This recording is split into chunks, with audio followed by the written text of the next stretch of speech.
தேவிகா, நான் கவுந்தப்பாடியில தான் இருக்கேன். எனக்கு 21 வயசாகுது. ராகுல் வந்து எனக்கு இன்ஸ்டாகிராம் ஃப்ரெண்டு. அவங்க அம்மா நல்லா பழக்கம் ஆனாங்க. அதுக்கப்புறம் கல்யாணம் பண்ணிக்கலான்ற ஒரு விஷயத்துல கல்யாணம் பண்ணணும். நம்மள கருப்புசாமின்னு சொல்லி ரொம்ப விரும்புவோம். அங்க போய் கேட்கவும், சரி நீங்க தனியா போனீங்கன்னா நல்லா இருக்கும் அப்படின்னு சொல்லிட்டு அங்க தனியா போனோம். போய் 3 மாசம் ஆகுது.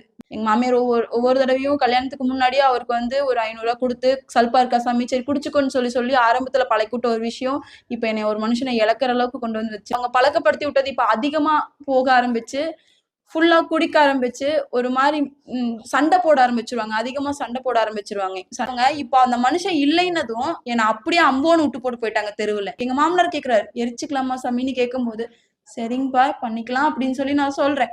போற வரைக்கும் எரிச்சுக்கலான்ற முடிவுல இருந்துட்டு ஆம்புலன்ஸ்ல போகும்போது எதுக்கு திடீர்னு தர்காக்கு போனாங்கன்னே தெரியல. அவங்க கூட போய் நிக்கிறேன்னு சொல்றேன், நான் உங்களுக்கு பொண்ணா வந்து நிக்கிறேன், என்னை பாத்துக்குங்க, நான் உங்களை பாத்துக்கிறேன்னு சொல்லி நிக்கிறேன், ஏன் அதுக்கு என்ன விட மாட்டேங்கிறீங்க?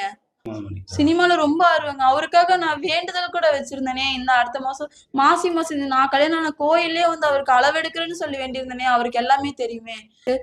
Bike ஓட்டுறதுல interest. அவர் பைக்னா அவ்வளோ விருப்பம். அவருக்கு அந்த பைக்குக்கு ஒரு கீறல் ஆச்சுன்னா கூட அவ்வளோ கஷ்டப்படுற மனுஷன் அவரு.